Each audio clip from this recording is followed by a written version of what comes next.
All right, good evening, everyone. It is 6 o'clock, and I'd like to call this meeting of the Barry Unified Union School District Board to order. Please join me for the Pledge of Allegiance. We have flags there and up here in the rafters. I pledge allegiance to the flag of the United States of America and to the republic for which it stands, one nation, under God, indivisible, with liberty and justice for all. Thank you. We'll now take a brief mindfulness moment before we begin tonight's work. That can't be moved, but you can sit there. Okay. It's like it's game. There's more seats on this side. I might just start. No, we can't move it. Yeah. Hey.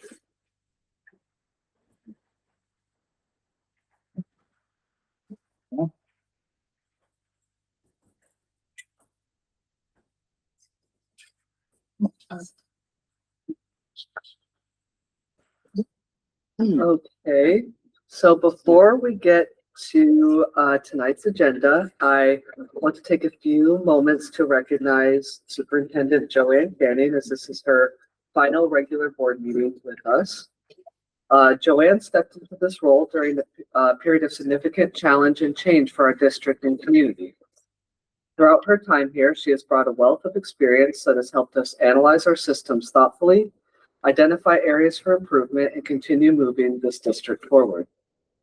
She has also led by example, with a strong work ethic, professionalism, and a determination to always push ourselves to be the best version of what we can be for our students and community.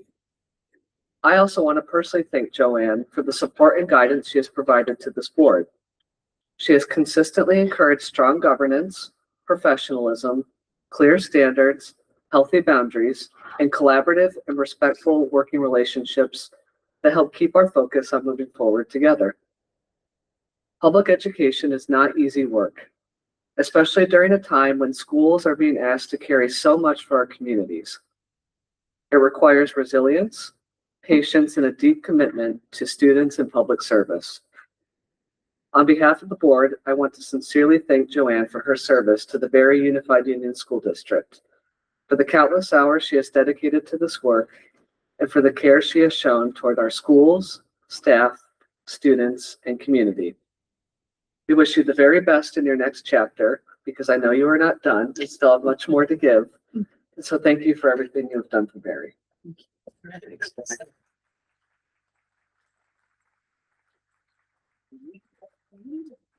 you so much. That is gorgeous. Thank you. Oh. Well, I have to say something. I can't just let this go. It truly has been my pleasure to be here, to serve you, to serve this community, to serve the children, and to serve the staff.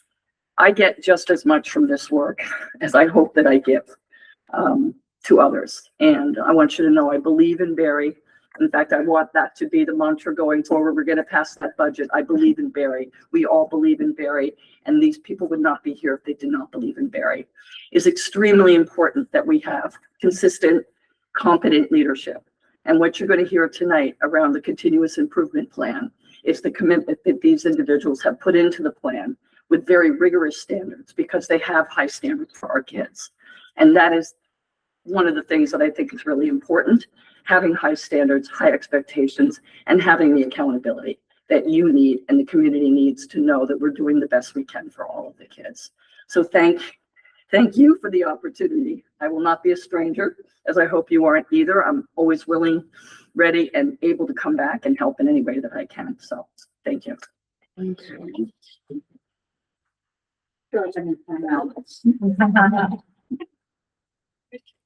you. So we are now at additions or deletions. Are there any additions or deletions to tonight's agenda? I believe we need to add an executive session under 1 VSA 313A1A contracts. Are there any other additions or deletions to tonight's agenda? Hearing none, I'd look for a motion to approve the agenda as amended. By Ian, seconded by Sam. Discussion? All right, all those in favor say aye. Aye. Opposed? Motion passes. All right, next is public comment for items not on the agenda. Before we begin, I want to remind everyone that public comment is limited to 2 minutes per speaker. This portion of the meeting is an opportunity for the board to listen and hear from the public. I understand, and rather than respond directly during comment, I understand that can sometimes feel impersonal, but please know we genuinely welcome and appreciate your feedback and participation. So do we have any public comment for items not on tonight's agenda? Tyler? Tyler Watkins, and Camille, one of the pets here. Since this is the last board meeting, I want to point out all the people that make this place work. So you've got all the school teachers, all the paras, all the janitors, daytime and night. You've got all the specials teachers. You've got a community of support, and I just want to say thank you to each and every person that takes the time to put the energy into our kids. And one person in particular, Brenda Waterhouse, who's been in this district for what, 27 years? She's probably taught more kids than there are kids or people in Vermont at this point.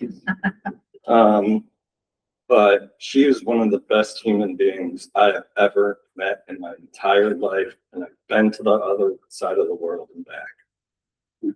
So I just want to especially point out all the work that she does. I don't know if she ever goes home. So that's it.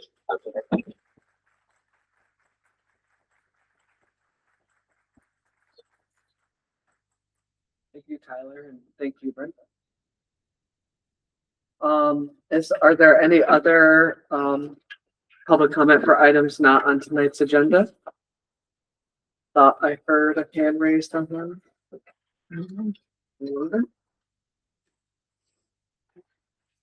All right, moving on to board education, starting with the continuous improvement plan, and I will turn it over to Superintendent King. Thank you so much. So I want to first thank my administrators for being here tonight to talk about the goals that we've set, the very rigorous goals for next year. You may notice someone new in the audience, and that is Judy Maynard. Judy has been hired as our Project Aware coordinator this year. She is helping us develop our multi-tiered system of support for social emotional learning and behavior. She has been with us since the beginning of the year, so we're excited that she's going to join us tonight in this presentation. So welcome, Judy, and welcome to the other administrators.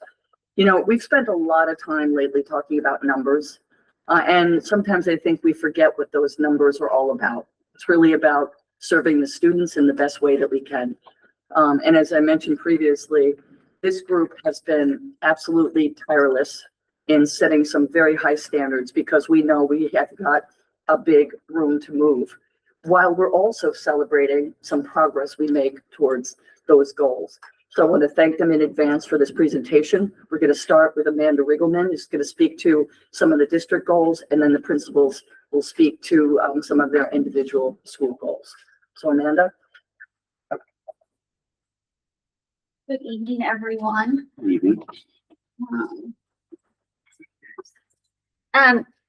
So I'm gonna talk a little bit about what the CIP is and why it matters, and then like Superintendent Cannon said, you'll hear some specifics from our different buildings and our administrators that are here as well. So when we use the term CIP, what that stands for is the Continuous Improvement Plan. And this is really important to us because we want CIP to become a framework for collective learning and systematic improvement more than just boxes that we check, or words on a document that we reference every so often. As we move towards making our CIP plan truly effective, in bringing about growth and meaningful change, we want to be really intentional about getting to the root causes. So we want to go beyond the surface level fixes and really intentionally use our data to drive honest, equity-focused conversations about what all of our students need across the district. You're going to hear tonight that this plan is built on shared district goals with school-specific strategies and implementation plans to tailor to address the needs of each school community and the different student needs across the district.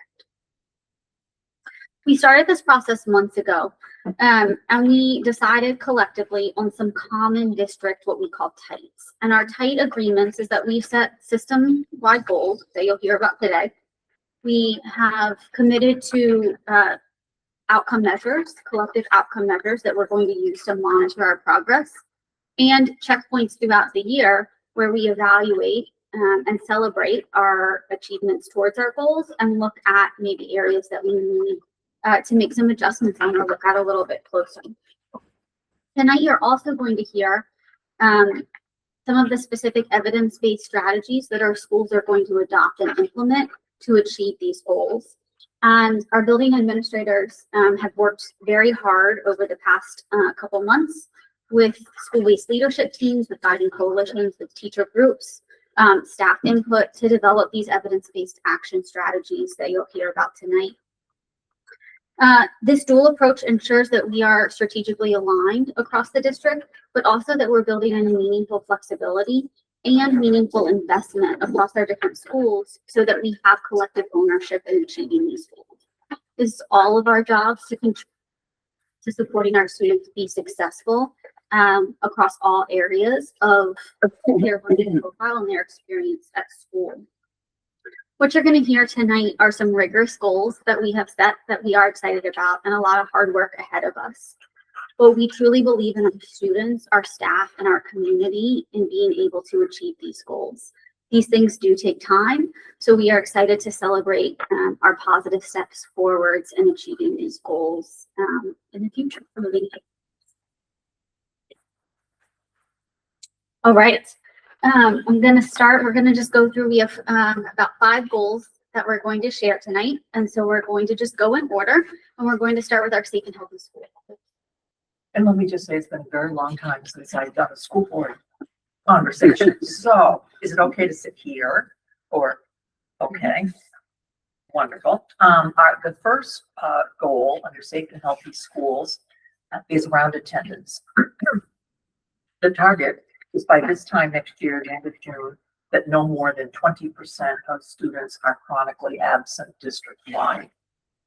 And the definition of chronic absenteeism is that student, it's when they hit the 10% or more mark of absences on regularly scheduled school days. And it takes into account both excused and unexcused absences. That target of 20%, keep that in mind. This year, the chronic absenteeism rate at the district level has varied. In October, it was 32%. That was the highest percentage. In January, it had dipped down to 23. And then today, I checked it, and it's 26%. So it has decreased over the school year at the district level. I think the principals will talk about some of the strategies maybe that they've employed this year and will continue for next year. Any questions? Yes. Yes. You said it started off at 33%, and then you recently checked it was 26%. Can you just clarify what those 33% and 26% means? I'm sorry, 32% of the student body. 32% of the student body. Pre-K through 12. Was what? Chronically absent. Thank you, Steve. 32% were chronically absent. Chronically absent. And as of today, it's approximately 26, and that's across our buildings. Yes. Thank you. Jackie? 32. Does this include, so it's excused and inexcused absences, if a child is out for essentially the student version of FMLA, so they have a long-term illness of some sort, does that also count toward this? It should not. Those absences should be coded as a medical absence, Okay, and they're not read as excused or unexcused. They're read as medical. thank you. Judy, can I add a thought on that? Oh, absolutely.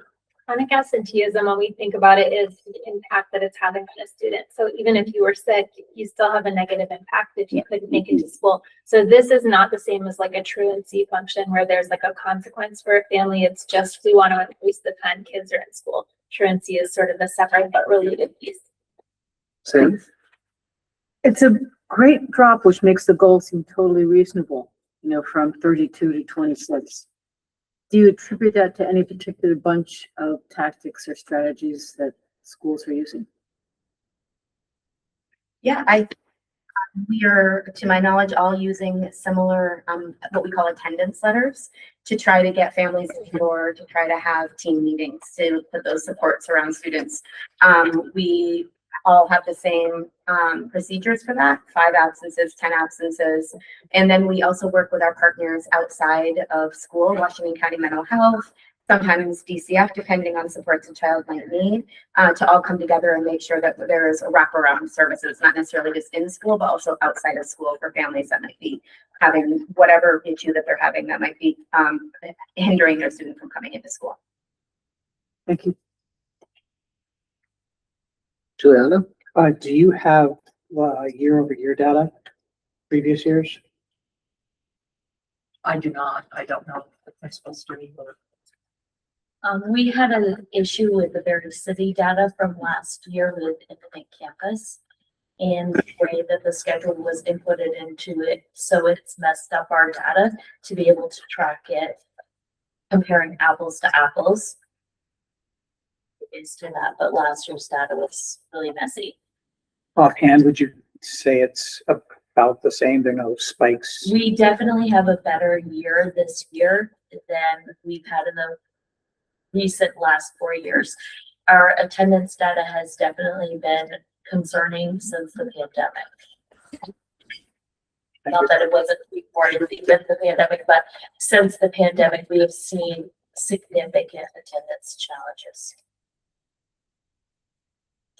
Jackie? Thank you. What level triggers the attendance letters? Is it when they hit that 10%? That is not linked to chronic absenteeism. That is Oh. linked to truancy. Okay, that's a so different they would get, function. Yeah. okay. So that's unexcused. Lindsay? What total number of school days you're using? Like, because is it like 77, 170? 2 days, 170, like 9. But what Panorama reads is how many days you've actually gone through and looking at the percentage of days based on that. Mhm. So if you're on day 10 and you've missed 5 days, you're 50% absent. Yes. So those metrics took into account each time of the year, 10% of the school days from August to October and then August to January. Yes. That's a good question. The denominator changed. And Panorama updates that percentage at the district and building levels every day. Yeah, like we're not at day 177 yet, or 79. So if we're at day 160, then students who have missed 16 or more days would be considered chronically absent. I don't know if they're at day 160, but hopefully. Yeah, it adds up really quickly. A previous district that I worked in would send out a reminder that if your child misses 2 days a month, it adds up to a month of lost instruction, which is chronic absenteeism. As a parent, it doesn't feel like a lot to miss 2 days a month, but it does really add up. And so it's helpful to let people know, like, wow, I would never let my kid miss a month of school, but sometimes you do if you overlook those 2 days a month system. And the hope in our strategy moving forward is again, like proactive early identification. So we're monitoring this and we are supporting students sooner rather than later. So within that first month or two of school, we're noticing some trends in supporting students before it becomes to the level of long-term chronic absenteeism. Lindsay? Are we looking at doing anything like proactive, like Sam was saying, like, hey, your kid only misses 2 days a month, like that adds up. Yeah, I can only speak to my, just the elementary school, but we just met as a student support team to review some of our procedures this year, and we wanted to build in dates to go through next year, once every 2 months or so, and just quickly count it up and link that to a call from the school social worker, just saying, hey, we're reaching out, anything we can help with. That's sort of a thing that feels more supportive, not a letter saying, you've missed, getting that Yeah. scary letter. Yeah, so more proactive. Yeah. And I have one other question. I'm like, for those who know that their kids may be missing some days, like, is there like a way for them to communicate and be like, hey, they're gonna be absent, like get the homework or something for them to do so they're not missing all that time? When I was in school, things were a lot different. You had homework every night that you'd have to come home and do for an hour or whatever before you got to go play.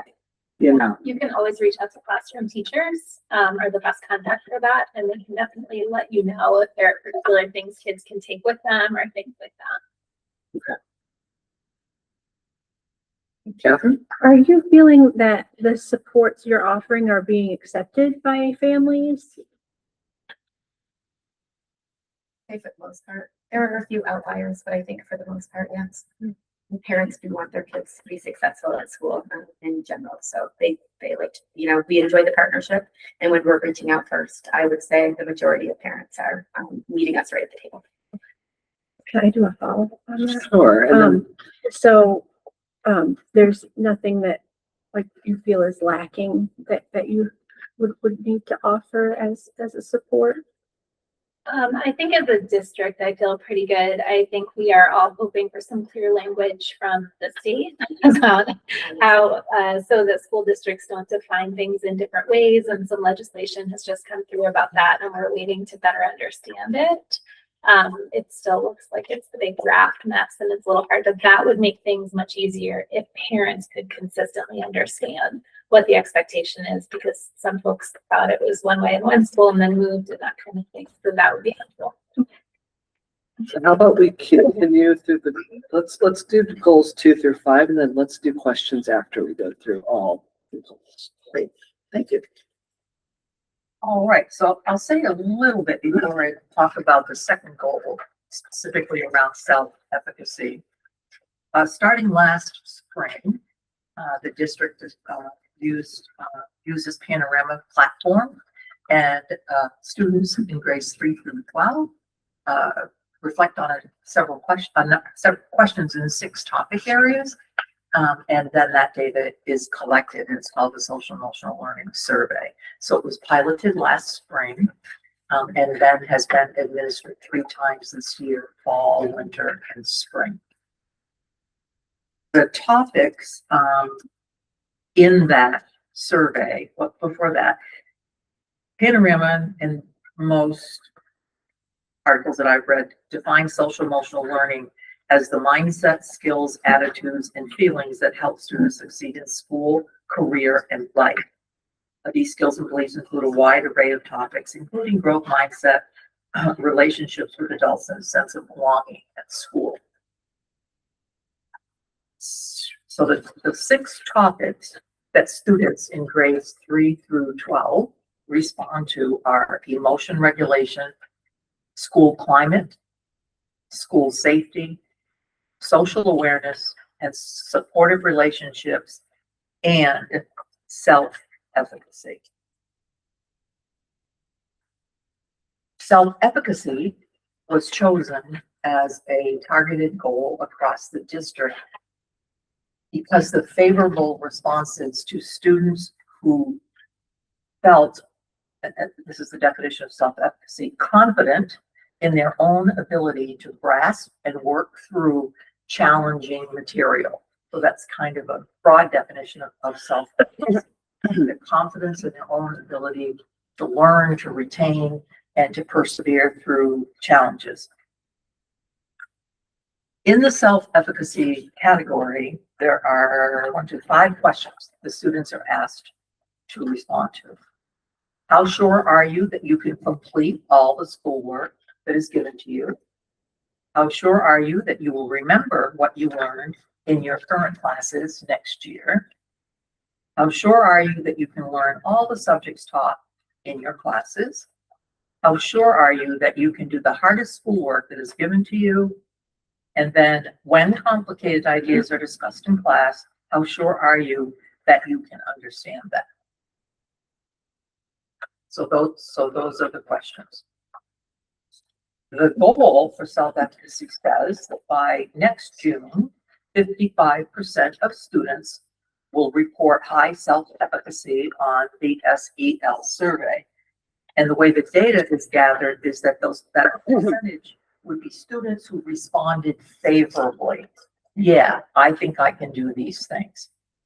Either totally or somewhat. There are 2 categories for favorable response. And so in grades 3 through 5, this year, across the year, those students, there are 35% of the students who responded favorably in the fall. They expressed that degree of confidence across those questions. Happy to report that this spring, that had increased to 43% of students responding favorably. That's really significant, statistically significant. And that puts us as a district at the 20th percentile when we're compared to all of the schools in Panorama's national data set. So then the goal of increasing to 55% of the students responding with confidence about their ability to learn and retain seemed like a really reasonable target. That's the grades 3 through 5 data. Grades 6 through 12, the students are asked the same questions. Questions don't vary. At grades 6 through 12 in the fall, the percentage of favorable responses was 36%. And in the spring, it was 35%. That puts us below the 10th percentile when we're compared to the database nationally. So grades 6 through 12 have got a bit more of a stretch to get up to that 55% target than grades 3 through 5. So I don't know if the principals would like to share anything about the strategies that you've done, that you're going to do, and all of that. That's the end of my presentation. Thank you. Okay, we will move on.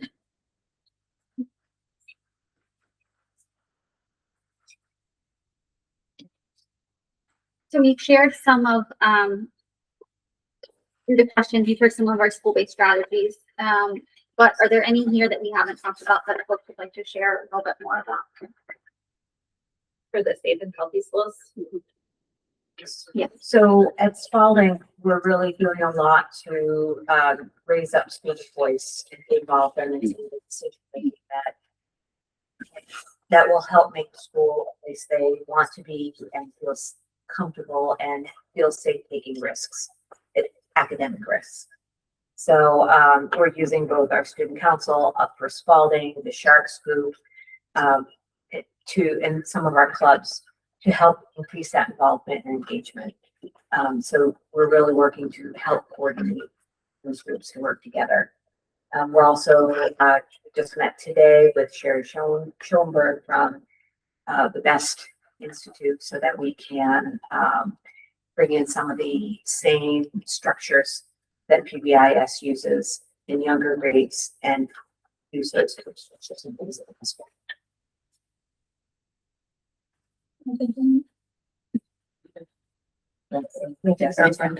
Yeah, so in the alternative space, we're doing a lot of the similar things that the high school is doing.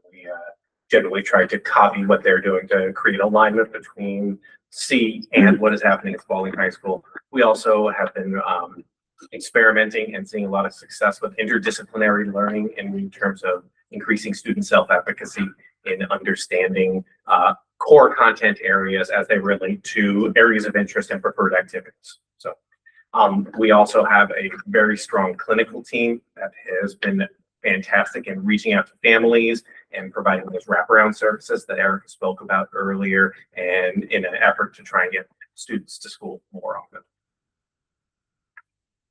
At Berry City, we started this year really focusing on our TA at middle school and morning meetings and aligning some of those strategies, which really aligns with PBIS and developmental design that we've been implementing. And we're looking to do more official PD with teachers because, especially with the developmental design, we haven't had that training for about 10 years. So some of our staff have turned over and don't have that foundational stuff. And we have really been pushing hard this spring with the PBIS work and bringing in those practices, which again had been in place and then have waned as staffing changes had happened. Our school counselors had a major turnover in staffing. We had one school counselor this past year, and so we've been working all year with them about SEL curriculum that they will be implementing next year and being pushed into classrooms. So those are our major focus areas. I would echo a lot of what Brenda said at Berrytown Middle, along with trying to find some grant money, hopefully to kind of double down on developmental design, which is a framework that will help keep things consistent across all grade levels, consistent language, consistent expectations. We also kind of we also doubled down on some clubs and activities for our younger middle grade students. The clubs and activities after school were pretty heavy during the 7th and 8th grade. We had some that we have included in the last few years that were specifically targeting 5th and 6th graders, trying to get them more involved in after school pieces, getting them hooked up with yearbook and student council and things a little bit early so that they can continue those things on all 4 years when they're there. And we also are connecting some of those exemplars of what we're looking for in SEL to something we already do, which is grade level town halls. It is character building each month with an identified characteristic that we are using for all grades, 5 through 8, that is completely built on through our TA stuff. And at the elementary school at Berrytown, this year we implemented an teacher education program that we run through all school assemblies. We have a 4th grade leadership team that has lunch with me on Fridays, and they plan and run the assemblies. And then we have a school recognition system where teachers or other staff nominate kids for meeting those different pillars of character, they're called, and they wear badges on the backpack to show that they're caring or responsible or those things. They take positive notes home about it. And then I think the other thing I would highlight is that we have been working also with Washington County this year, specifically with a school-based clinician through Project Aware. Also, and that has been so helpful for us in building lots of interventions for students who needed extra practice in lagging skills.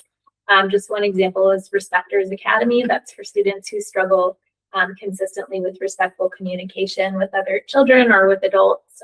They get to practice the skill of role playing, all of that kind of stuff for a chance to build skills.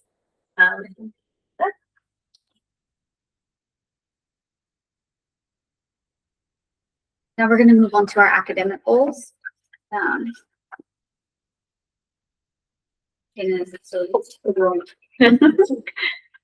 Okay. So this is district-wide that we're talking about in both of these slides. Our first one, academic proficiency, talking about math and ELA. In the CIP by June 2027, we have 80% of students meeting or exceeding proficiency on Renaissance Star Math. 80% is not a random number choice. 80% generally denotes the number that means that your tier 1 system is working effectively. So what kids receive when they're in their general classroom space, with the understanding that in most classrooms, roughly 20% of kids are going to need some additional support to meet those goals. We want to see, though, about 80% of kids being able to get it with the first instruction. So that's the goal there. 80% probably sounds really high, but last time I saw you, I said we were going to meet 60%, and then we did by the winter. And so this has been a year of big growth for us. People feel really excited about having big goals, I think, across the district, and also in celebrating their progress. Also, we have it noted here that this is, again, the Ren Star 360 assessments administered 3 times per year across all schools. We're still in the middle of our spring testing right now. We've completed most of our reading. We've completed our early literacy, and we are working on math. Anything else you want to add to that slide, Amanda? Okay, that's great. We can move on to the next one. This is District 5 early literacy. So this is grades K through 3. And we again have a goal of 80% of students. This one is by June 2028. And this is also linked to Act 139, Vermont's new early literacy legislation. So this, for this testing metric, we also mail letters home for children who are not meeting this standard. Families are required to be notified. And also the school lets you know what the plan is, essentially, to support your student. This one, we use Start Early Literacy as that indicator for Act 139, but we follow up with any student who isn't meeting a benchmark with diagnostic tests to figure out specifically what skill they need to be working on to move them forward. And then we provide small group instruction or intervention in that skill. This one is super exciting. Can I say the spring data, since this one's done? Just from January to May, we have moved from 60% to 68% across the district. I think linked to our extensive professional development in this area this year. So this one feels very achievable to me and to a lot of our teachers and younger folks who have been working so hard at implementing new curriculum really well and at being creative in their classrooms and their teaching. Just to add on to that, because we could star 3 times a year, we are able to look at growth across the year. And so from fall to spring, 70% of our K through our early literacy students, so our K1 and 2 students, 70% of our K1 and 2 students showed at or above typical growth in their early literacy skills from the start of the school year to the spring. So that is really exciting. Now that we've introduced those goals, we'll share a little bit about our district-wide and our school-based strategies.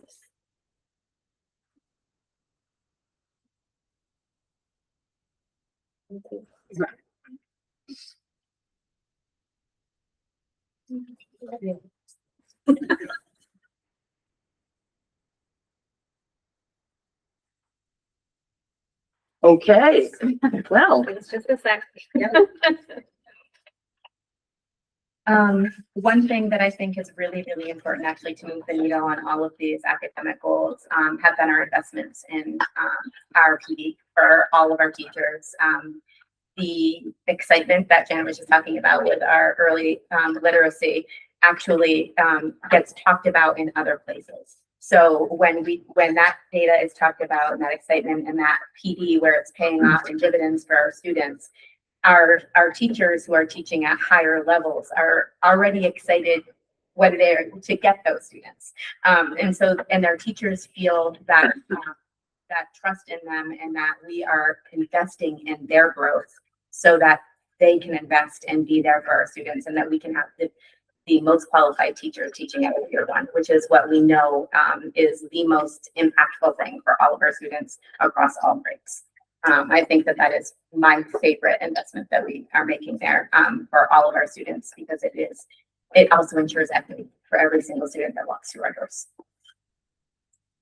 I would add on and highlight our work around professional learning communities and collaborative teams. This has been a very different set of conversations this year with people knowing exactly where their students are regularly looking at different assessment information to tell us, is what we're doing effective? Do we need to change it? It's really shifting the conversation to a place of curiosity and improvement. I also was so excited, and I highlighted this in my weekly email to staff this week, that so many of the meetings were starting to wrap up like they do at the end of the year, and people are really ready for a break. But instead, 3 of these teams this week jumped right into like, well, we have time. Let's talk about next year. Like, let's go. We don't want to, lose any time. And I was like, hey, I'll keep the candy bowl full. But it's a huge, really a difference in positive culture around teaching, and it's so exciting to see. And I think another exciting piece is the branch out to vertical alignment, because we just kind of started to tap that from middle to high school level. And there's a lot of excitement for our educators in talking about that too, and really identifying specific skills that kids need to have to walk in the door and be ready to go and hit the ground and be successful. And that is just exciting work that we have ahead of us, I think. And I'll piggyback on what Shannon and Erica were saying is really this year, the amount of work that's gone into the proficiency scale alignment has really clarified for staff, specifically the targets, and everybody's all on the same page. And I think that's been a district effort that has really propelled us forward this year.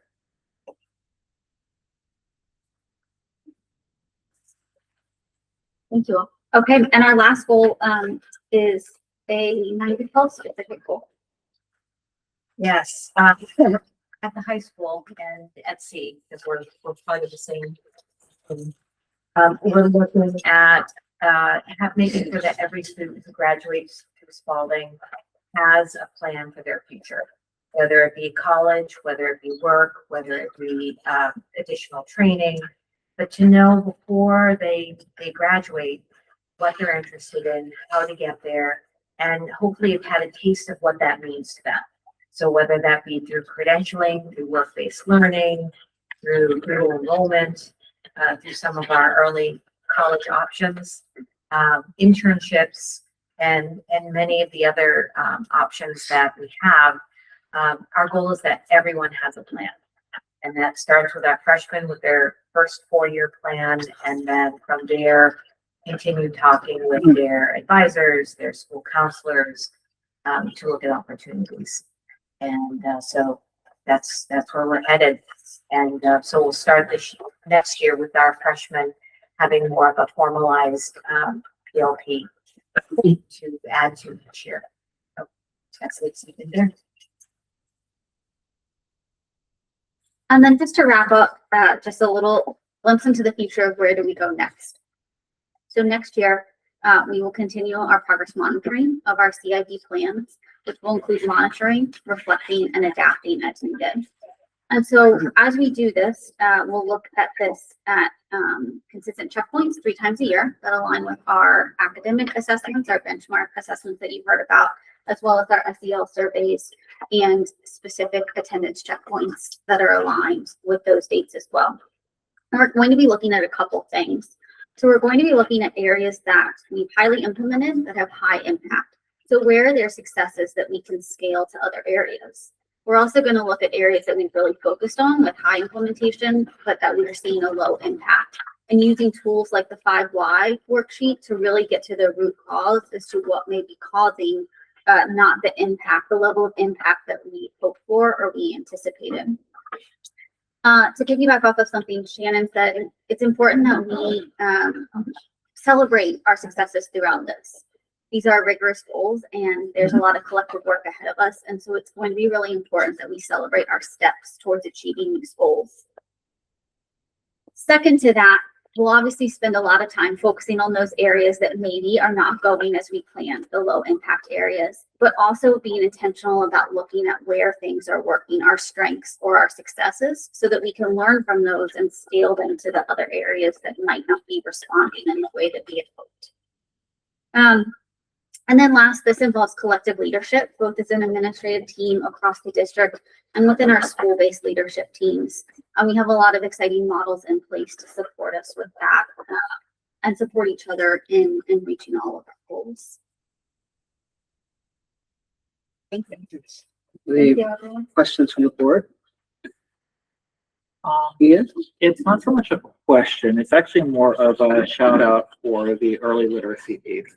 So I have a first grader at home. So when she started the school year, the excitement whenever the Scholastic Book Fairs was for the toys or the posters or whatever. Now she cannot get enough of chapter books. Like, just can't get enough. Like, when I go to put her in bed, she has to have a chapter book with her and some kind of light. So, I just have to throw kudos out to the work that's being done on there, because I am seeing the results of that hard work every single day at my home. Lindsay? Are there alternative assessments for the Renaissance Star testing? We provide, all assessment accommodations students can access, to make those as accessible as possible. On nuanced, situations, we, we work to make it as accessible for students so that all students can access it. But it is a standard, it is like a nationally normed assessment. It is also adapted. So there's only so many modifications that can be made to it, but it is an adaptive assessment, meaning that as a student answers the first couple questions, it responds. So it can up the level or it can lower the level based on the student's responses. Is there any wants to add?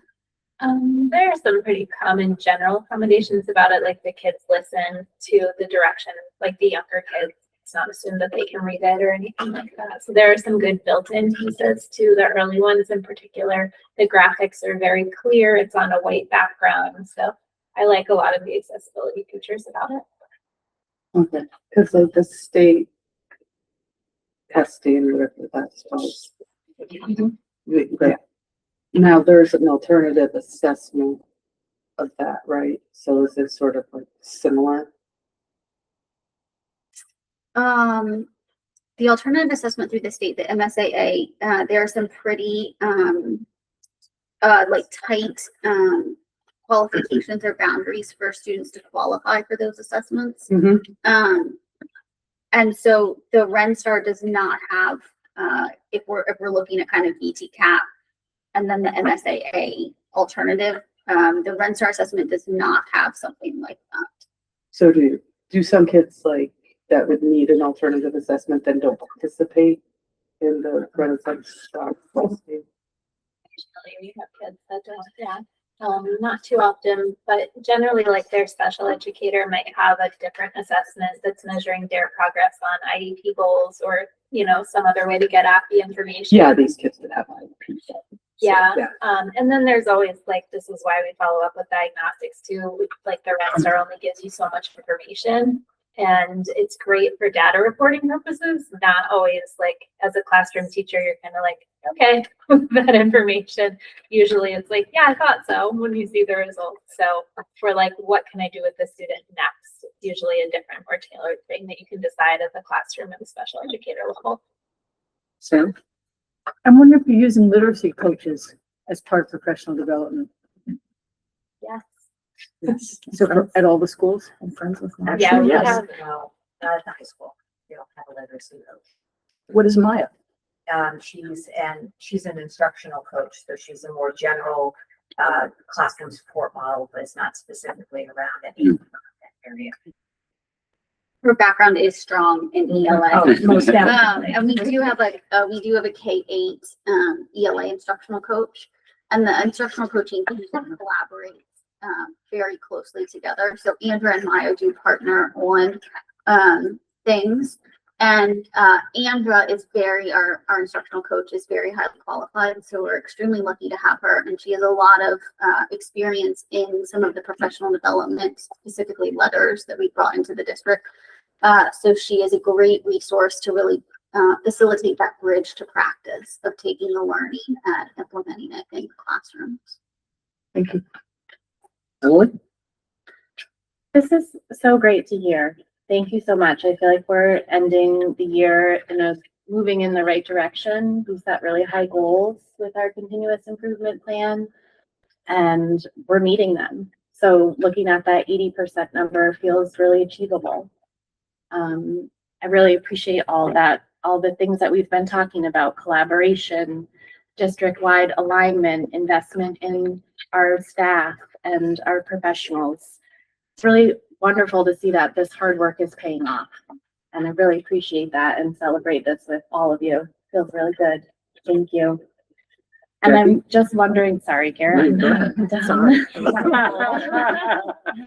And I'm just wondering the next step from the board perspective of how we communicate this information to the public, right? Because this is really, it can seem there's a lot of numbers, it's a little overwhelming, there's not a lot of people here to digest this with us. So what are the next steps to spread this information out? Are we writing a letter to the paper? Are we putting this or sending a letter home to parents? Like how should we celebrate this with the rest of our community? Well, the paper is on the meeting tonight, so we're hoping that we will get some good press from that. And then what does go home to parents, Amanda? How do we report progress to our parents? So we have our school newsletter, we have our district newsletter. And so that's one means. We also have our website and the curriculum and instruction page on our website that we're working on beefing up. And so I think we have those avenues in place, but I really appreciate you bringing that up. And I think that is an important point for us to consider about how we can be more effective in communicating this out in, the most effective ways or the most used ways by parents in the community. Yeah, what's the best way to keep celebrating this win? Thank you. Jackie? So you should have gone after me. This is more of a notice, and kind of a question. So every time we see this data and we look at the age group, so I don't know when the most important time to learn reading, to learn math is, but always in the back of my mind is some of these kids went through COVID and lost a year. Did they lose that year? Because when you look at, I mean, the first scale with like the confidence, it looked like scale. It's worse in the older kids. Is that because they lost learning and had to catch up and they're less confident because it was so much at once? And COVID was such a huge impact on these pathways and on these things. And I think it speaks to Emily's point. It speaks to the skill and the structure that look at the younger kids. They didn't have COVID. They didn't have any COVID exposure as far as learning. And they're coming into the system and they're exceeding goals like right off the bat. So that speaks to something. And I think it also speaks to how we don't spend enough time with the loss of learning that happened with that pandemic and how much of an uphill battle all of you and all of these professionals have had. And again, I mean, this is great data to have. And I really want to highlight that you've done a great job and this system is working and we should keep doing it. So thank you. Jeff? And I think to build off of that momentum, we do recognize that adults create the conditions that students experience every day.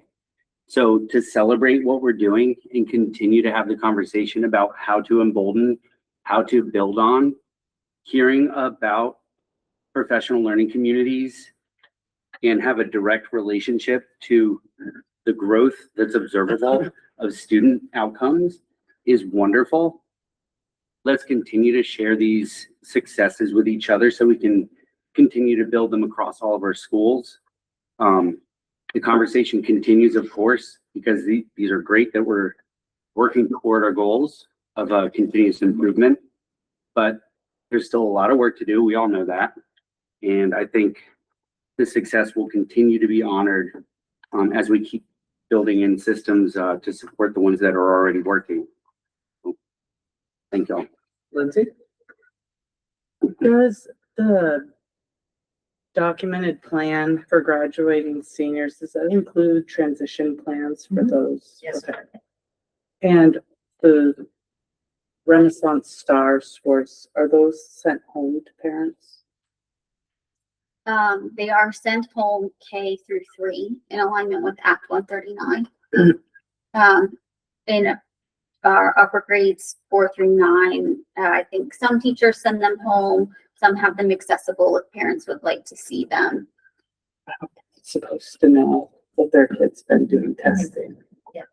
I was actually just having that conversation, and it's on our agenda for our faculty meeting tomorrow to talk about the best way to make sure that all of our parents have that too. Once you get into the middle levels, everything is also departmentalized by subject area. So your child's TA might not be their math teacher. So we're trying to look at a couple of different ways of opening communication in exactly that vein that you're talking about. And I think everybody's really ready to have that conversation to move forward, because it's not something that I think people think about the fact that, oh, right, we wouldn't think necessarily to send that home, even if their teacher is communicating about something like your child is going to have this intervention time with this professional. You know, we say that piece, but we don't necessarily send it home. That's something that actually we're talking about literally tomorrow afternoon. So thanks for bringing that up.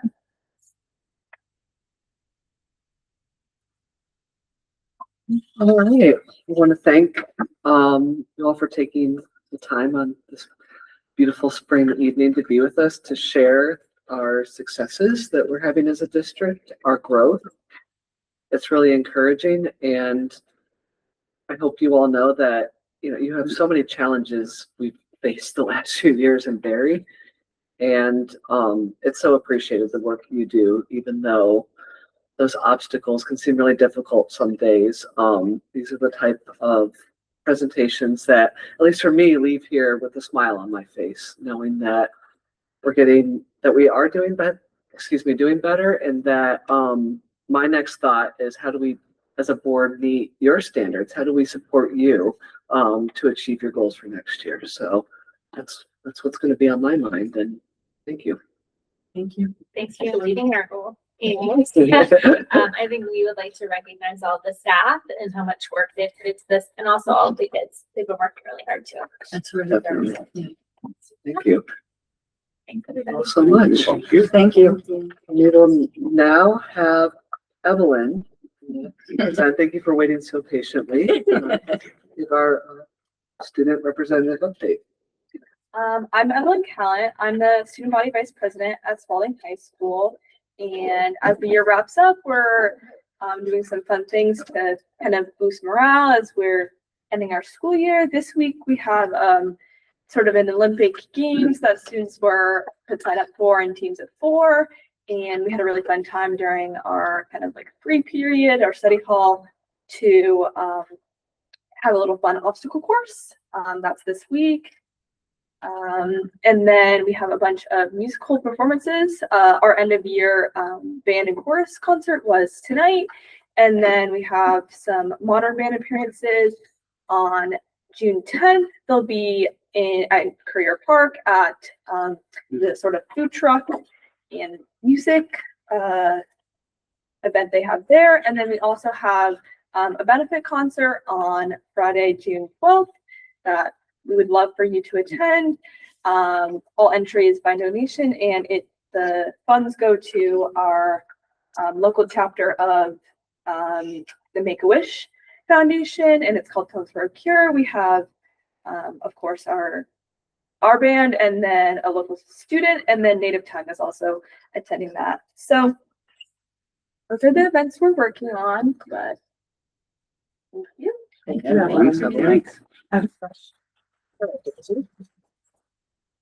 wasn't there the first annual contest at Spalding? T-shirt contest. Oh, the T-shirt design contest? T-shirt Is design? that what I saw? You mean the t-shirt design? Yes, that's, we haven't announced anything on that. We will stay tuned to that. Stay tuned. Well, thank you, Evelyn. We will now move on to 4.2, Portrait of a Learner Graduate. And I'll turn it over to Superintendent Hughes. Thank you. So, as you know, you had a strategic plan that expired, and we've been through 2 years um, void of an updated plan. And so this is my suggestion for your consideration that with the previous plan, you developed some areas that were really important goal areas. But the new way of looking at this is by imagining what a learner should look like as they're walking across the graduation stage. Some people call it a portrait of a learner, some call it a portrait of a graduate. But I think the process is really important because we want to create what are the transferable skills, what do you want kids to know and be able to do as they take those skills, knowledge, and dispositions onto life. And so I think this is a great opportunity to reintroduce this concept. I did provide a couple of examples in the packet that I sent you. It goes beyond setting goals for academic purposes. It really looks at the whole student and how you want to develop that student going into life. Some school districts develop a design plan, a design team that takes the responsibility of setting up the stakeholder meetings and creating an agenda for anywhere from 6 months to a full school year, taking a look at what are those skills, knowledge, and disposition. So I think this is a great opportunity for this board as you're welcoming a new superintendent to be thinking about embarking on a project like this. And you do not have to make a motion tonight, but I wanted to introduce the concept because from here, you would develop your strategic goals. What is it that you want to accomplish over a 3 to 5 year period, and then hold yourselves accountable for that. I think this conversation was a missing piece in the budget building over the past 2 years because we used the old plan and we referenced it, but things change, right? Education changes, student needs change. And I think this would be a great opportunity of community engagement so that you are working alongside face-to-face with your community members, with students, with parents, with administrators in developing this process. So it's just for your information, for conversation purposes. And I'm hoping that in the next phase of your work with new leaders, that you can accomplish that throughout next year. Emily, you and I attended a training that BSBA put on. Would you add anything to what I said? Yeah, that was the retreat, right? The board retreat, Yes. The BSBA conference, where we talked about the keynote speaker, right? Was talking about how the board sets the vision and mission for the school and what that looks like. And one of the tools that we can use to create foundational documents is this concept of a portrait of a learner, a portrait of a graduate, right? And how we can really start to build a concrete kind of a legacy, a document, right? That can follow our students into the world. And it will help us inform our strategic plan and kind of set the vision for the next few years, which is going to be really important as we move into this ed transformation bill. So I think that this is a great work for us to do. Oftentimes we get caught up in our budget cycle, so it feels like we're not able to really dig into some of this higher level board work, which we are at a level of being able to accomplish. So I think that this would represent a huge step forward for us as a board. And maybe we should put it on our board retreat agenda. I think that would be appropriate with our new superintendent.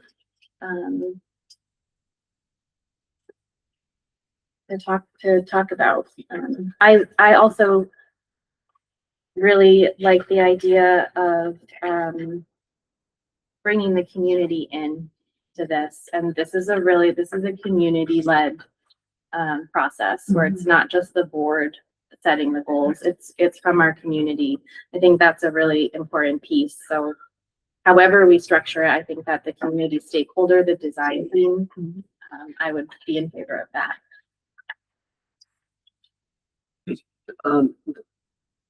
Lindsay? We need to pick a date. For the retreat. Yeah, I want to check with our new superintendent. I don't know when she's available before we commit commit to a date, but I agree that we need to pick a date as soon as we can. So we can reserve a Yeah. place. There are some wonderful resources on the AOE website for designing the portrait of a graduate. And that involve both the board, the schools, and the community. So as you plan that, there's a lot of resources to help. Great, thank you. Other thoughts or comments for this? Emily? Do we need a motion to move this to our board retreat agenda? I don't think we need a motion, but I have a note here that it should go on. Ian? Yeah, I'm willing to raise a motion to start the process on this and put it on the agenda for our retreat when we have one. I don't think we need a retreat, but am I hearing, is there consensus, I guess I should ask, that this should be something we discuss at a retreat? Jeff? Yeah, I just like developing the portrait of a graduate.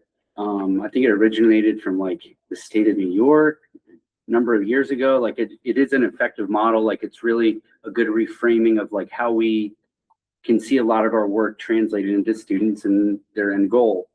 But I mean, it really is about the systems and investments in the adult actions that go to support and like help those students get there. So yeah, like you're like, do we have thoughts and questions about this? I'm like, yes, lots of them. But I think making time at the retreat makes a lot of sense. But yeah, I'm looking forward to that conversation. Yeah, fair points. Any other comments? Hearing none, we will move on to our consent agenda, which includes meeting minutes for our special meeting on May 4th, our regular meeting on May 4th, our special meeting on May 7th, warrant approvals for May 7th, May 14th, and May 21st. New hires and resignations. Joanne, would you cover New hires? I would love to. So first on the list, we're hiring a new school nurse for Berry City School. Sadie comes to us with over 10 years of experience as a school nurse. She's well connected to our community as her own child will be attending Spalding next year. It's very exciting. We're thrilled to welcome her. Her dedication and connection to the community will be a tremendous asset to our students and families. Next on the list is Caitlin MacGyver, Berry Town grade 3 teacher. Katie started as a paraeducator in Berry Town and moved to be a long-term substitute coverage for 4th grade math for the last few months. She worked for Waterbury Day Camp as an assistant director for 1st to 3rd graders, and then Lotus Lake senior counselor for 6 and 7-year-olds. And we have been working with Katie for the past little bit, and she's very enthusiastic and very excited about this position. Next is Catherine Field from Berry Town, grade 6 teacher. Katie, pronounced like Katie, a highly recommended new teacher joining us from Connecticut. Katie has a deep passion for teaching both math and science and was touted as a gifted math teacher during the reference check process.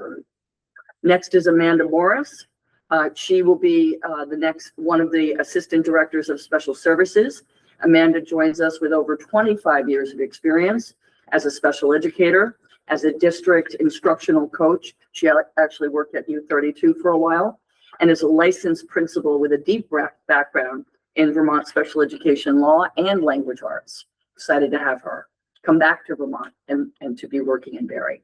And then last but not least, John Stanley, the other assistant director of special services, comes to us with over 22 years of experience in K-12 education, including service as an assistant principal. And he has extensive leadership in special education, specifically with a focus on behavior. So that is my recommendation this evening. Thank you. Is there a motion to approve the consent agenda as presented? So moved by Juliana, seconded by Jeff. Discussion? Emily? Just had a question about the minutes from the special meeting. There were some highlighted parts. And I wondered, were we waiting for information to be confirmed? It is, Emily. That was the night we had difficulty with our owl. Okay. So we have a plan to let in. okay, thank you. Lindsay?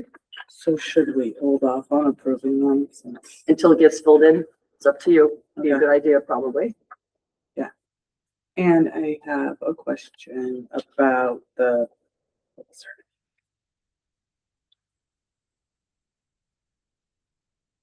Yes, third grade, MacGyver. MacGyver, correct? So it seems like it was a multi-age, that's not gonna be a multi-age anymore. We don't have any multi-age No. classrooms. We, have. There was one compartmentalized. 44. That might be, we're not swapping third graders anymore for ELA and math. They'll be with one consistent teacher all day next year. Okay. Experience. in Currently, other this year, arenas she's where there the were long-term multi-age. subbing in fourth grade. Next year, she'll teach third grade. Okay. Cause I was looking at the teacher that she was replacing, she's staying, but it's like, she's gonna be fourth grade. Yeah, we had And some she was the positions. fourth grade Yeah. one. Regarding the incomplete minutes, do we want to poll those? From the, That would be Motion. the special meeting minutes on May 4th, 2026. I'd be fine too. Is that okay with the motion and the seconder? Yes, but we didn't cover, 5.4. Resignation. Resolution. Did you add that to the consent agenda? I did state it. Okay, but that's fine. Okay. So are we polling? Yes, no, it's fine. Okay. If you included it in. So the motion would be to approve the consent agenda. Everything here except this, the May 4th special meeting minutes. All those in favor, say aye. Aye. Opposed? All right, the motion passes. Moving on to 6.1, building reports. Those were available in your packet. Are there any questions from board members regarding these reports? Just a comment is that the empty bowl stuff looked great. It was a great event. Did anybody win the raffle this year? Oh, people won, not me. Garrett, could I just do an addition that I actually think is would be an addition for all of our district music leaders, our district music teachers. Mm. We are in basically from April to June, it is performance after performance after performance. We had an amazing middle school concert for grades 5 and 6 last week. This week is 7 and 8. I know that there is something happening at the high school tonight, but there is the marching band performances for our town, and just a gigantic thank you and appreciation for those teachers. They spark a certain kind of passion for our students, and we hope that it carries them through. And they put a lot of hours into that, and they show up for our families and our kids. Night after night, we only have so much space, so we can't have one gigantic concert. We have to break it up. And we don't have air conditioning in those spaces, so it is warm. So just a big thank you across our entire district for our music teachers. It doesn't get said enough, so I just want to take the opportunity and get out and see a concert if you can. They're amazing. Thank you. Lindsay? I went to my son's spring recorder concert Oh, it's exciting. and they didn't play Three Blind Mice like I did.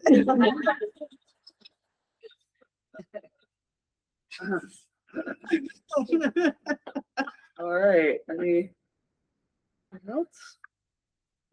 All right, moving on to current business, 7.1, budget revote. Sure. So there's some information in your briefing memo concerning the process that we will follow when we borrow money. The bank is working on it now, as I mentioned in my report. And when an arrangement is made with a particular bank, then the board can affirm that borrowing in August when you meet in July. It would be great if the board can provide administration with feedback tonight. Obviously, these are just some streams of thought that I had in terms, I'm making the assumption that you're going to want to see some level of reduction. As we end the school year, things are changing all of the time. So some of the changes have to do with whether we should fill positions that are not filled at the moment. Should we hold on to some of that? And to what degree should we do so? So one of the ideas that I had is at Berry City, it was recommended that we not our science teachers moving on to Berry Town. And so we were thinking about not filling that position because when you actually look at the number of electives in Berry Town and Berry City has more. This particular class that's not offered in Berry Town. So that seems to be, from an equity lens, a good suggestion. We had a special educator who was coaching provisional level or new special education teachers. She's moved into a special education role because she misses working with kids. And we're seeing less provisionals. We are seeing more teachers with experience. So that level of support can be provided with the assistant directors working in the schools. And so we're suggesting that that position not be filled. And then last but not least, we have an elementary position that we have been advertising for, and we have not been able to find really good candidates. And we are heading into the summer where it's getting more difficult to fill. So the class size will be a little bit larger, and it's still within the class size policy. And so the recommendation is we not fill that position for next year. Now, keep in mind, we may have to fill that position next year. The fact that we are reducing classroom teachers or the recommendations for this year, I don't know what the class size is going to be next year, so we can't make the assumption going forward that that would be the case. You could see that we received a new number for the yield, which is positive for us. It does impact positively on the tax rate. Taking a look at the proposed reductions, you can see that our per pupil cost will go down and will have both a positive impact on the tax rate in both the city and the town. And then there's some conversation that you need to have about taking that a step further and using any of the tax stabilization money. But these were just some options that I thought maybe you want to talk about. And if you want to provide administration with any guidance at this point, you won't be adopting a budget likely until August. So you have plenty of time, but this is for your conversation this evening. I also have some information here about a grant writer. Some of you were inquiring about that. And so I'm providing some information about what the cost would be. I'm not recommending that at this point, to be honest with you, but that's certainly something you could add back to the budget. Somebody asked the question about whether we would qualify for a 21C grant, and the answer to that is no, because if you currently get the money, you can continue to get the money, but they're not opening that up to any new school districts. 21C is an after school and sometimes summer school program for students. It can have an academic portion to it, but the other portion to this grant is that it's used often for childcare after school for parents that work. Do we know when in August we need to approve a budget by? You will have to approve the budget by the second week in August to give a 30-day warning for the budget vote, which will occur on September 15th. Sam? It seems to be potentially a grant writer could really reduce pressure on the budget and roll with the investment. Who else had hands? I saw. We'll go around. Jackie? Speaking of grant writer, I want you to thank you for putting that in because that's what we actually discussed in the finance meeting. So it's nice to see some numbers, whether we move on it or not. And I think it just helps to put things in perspective.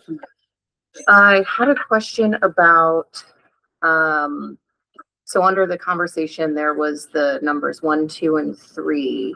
So number one was just increasing the yield and the effect on current. Number two, increase yield and decrease by 390. Is that the total with the teachers not being added in? Yes. What is that 390? That, Okay. that is represented by the reductions up above. And then the next one And we is would likely that have to plus- add to those reductions because I don't have firm numbers on what those positions would add up to, Okay. but I was guesstimating about Okay. 390, yeah. And then the last one includes 200. Okay, Correct. thank you. Lindsay? Do you have your hand up? Yes. Are we capturing the savings from the open positions? These would, yes, these are the open positions. Now, there are other open positions, but most of them are in special ed and we can't consider those open. Yeah. We have to fill those. And just because we're gonna have a new, one of the assistant special ed directors, is that the term? They're gonna be new. They will be new. No, they're not new positions. They will be No, new no, people to the jobs. No, he's gonna be new to the job. Yes.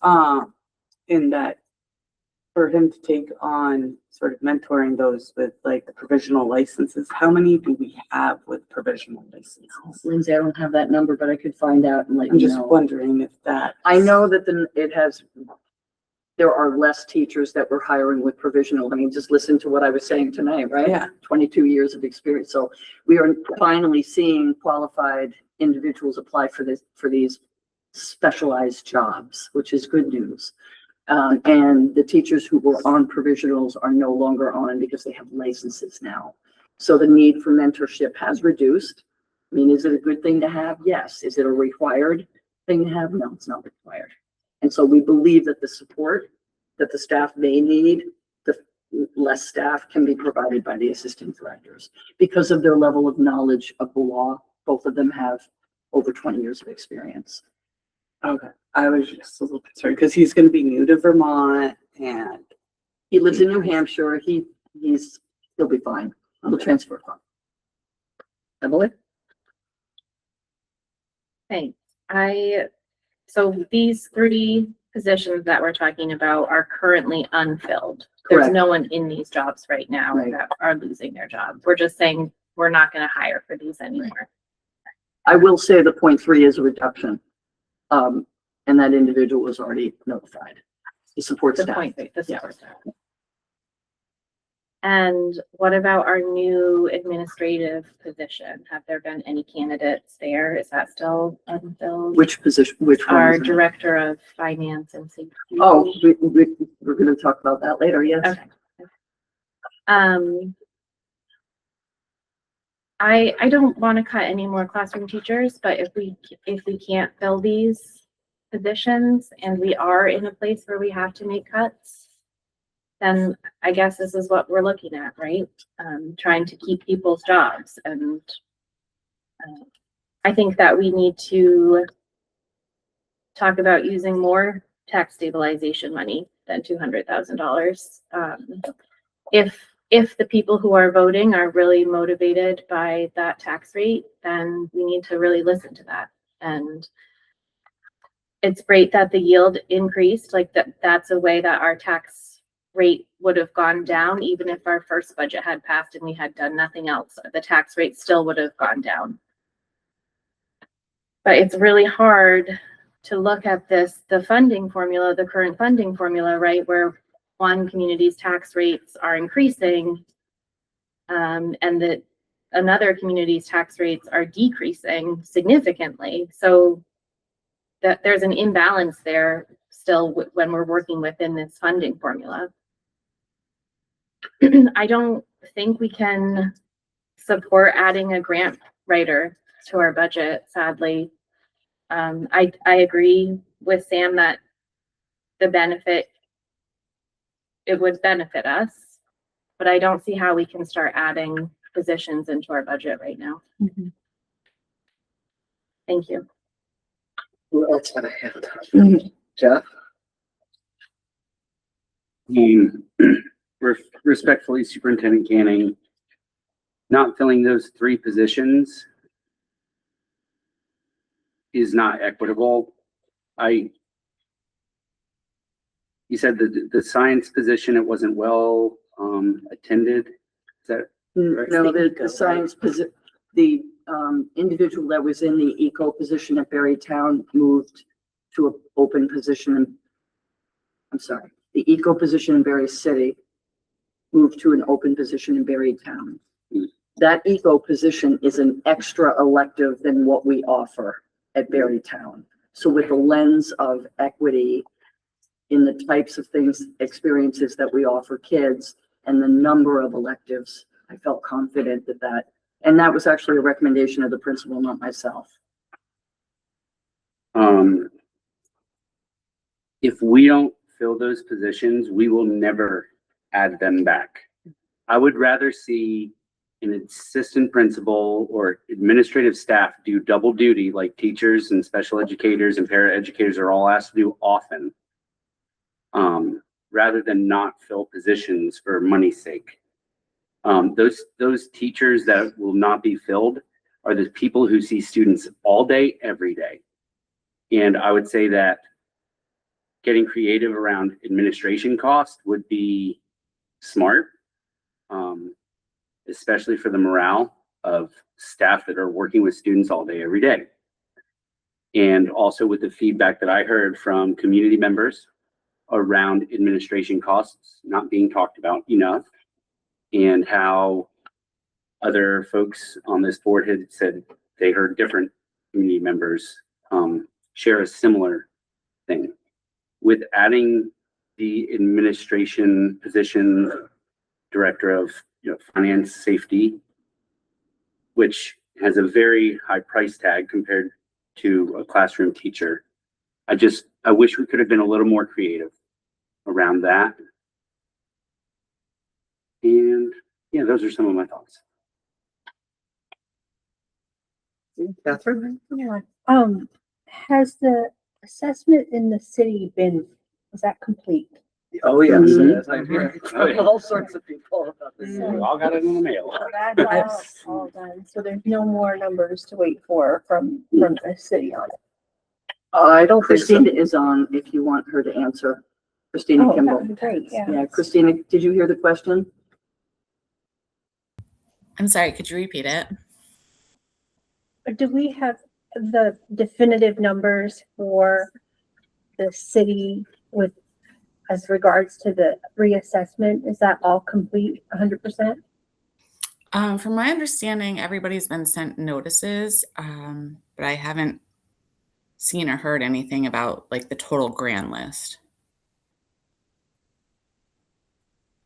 Yep. So will it, like if a process of grievance or anything happens, is that going to change anything at this point or no? What I just heard in the grocery store hours before coming here was that there's opportunities to speak with the assessors for 4 days. But I didn't sound like there would be any changes. Sound more like quick 15-minute calls to explain what was going on.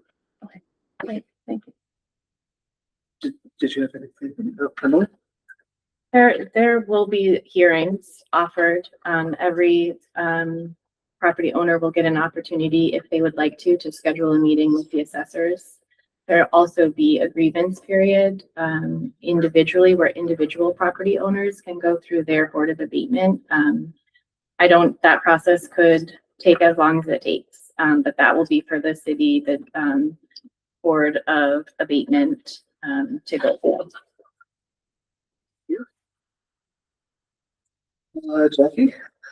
So I just wanted a couple things. I wanted to follow up on that. I mean, I'm on the board of abatement, granted for Berrytown, but you can always ask for a reassessment. You can always fight against your assessment. I don't know how successful it is.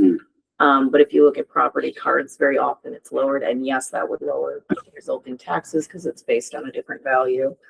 Whether or not that will be in time, that's kind of out of our hands. So that you could see a bill change, you could offer abatement after it's reassessed and then abate the difference or not. Like there's all sorts of things that go into it, and it's an individual property owner's thing. The second point, I hear a lot about the administration stuff. So I did some rough math. So about 78% of this budget, which is, I rounded it to 57 million, is staff, like all in wages, benefits. 9% of that is administration. That is $4 million.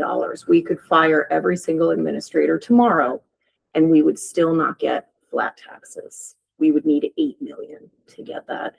And I get it. There's this idea that administration is heavy, but they just brought kids from failing to succeeding with their planning and then the hard work of all of the teachers and staff that they lead. So I would ask this of Joanne, I would ask this of Emily Nisley. If they're not doing that job, they shouldn't be in that position, but those positions demand the respect and the 9% that they bring in. I do not like the false narrative that it's this one shot, one group, one line item. And I'm sorry, I'm not picking on you, Jeff, you're not wrong. It echoed a lot of stuff that I've heard, and I did the math. It's not even halfway to getting a flat budget, like no tax increase, at least not in Berrytown. So, we can talk about that and absolutely hold everyone accountable. I want to keep hearing these. Again, I would tell Emily Nisley the same thing. I want to keep hearing these numbers. I think the board should hear that from now on. But we need talented individuals in every single position in the school. To comment on the eco teacher, we do not have an eco teacher at Berrytown. My son's teacher was very into it, took them outside every single week. It's kind of teacher by teacher. So I don't think we've ever had an eco teacher. It's always depended on what the individual teacher wants to do or is capable of doing. And I would love to have one at Berrytown, but if it's the difference between passing a budget and not, then I will just ask my teachers to take them outside. Because unfortunately, for all my ranting and stuff, this isn't really up to us. We can hold fast on a lot of things, but the community wants a reduction. So the model that the teachers in Berrytown went through to implement outdoor education is from Wild Branch. It's a group that provides the professional development, and it's intended to be implemented as part of a curriculum, not a separate class. So it was done, the implementation was done right in Berrytown. They decided in Berry City to have a separate teacher. So it truly is an extra class. And I think the professional development that would go to all teachers, science, math, English, you can integrate the concepts of outdoor education through that professional development model. And I think would be much more sustainable going forward. I think this is where we have to balance really what is best for our kids and the needs of our community.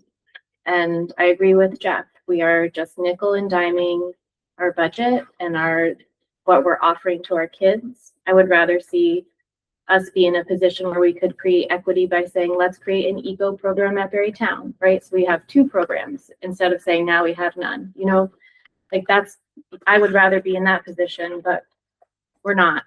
And we just heard from our administrative team who showed us improvement in student outcomes, and we have to support the administrators as well for the hard work that they're doing. So this is where we're making these really hard decisions, right? And if we're talking about, are we losing a few unfilled positions that at this point we're not sure we can confidently fill them before the year starts? I think that feels a little bit in the direction where we have to be looking. Lindsay? I agree with what Emily was saying. I'm like, at Berrytown, my son would love to have the eco teacher and a greenhouse. We have had the career center up there doing some work in the garden area. Not sure what they were doing, but I don't think they're building a greenhouse. So it's sort of like looking at what they're doing.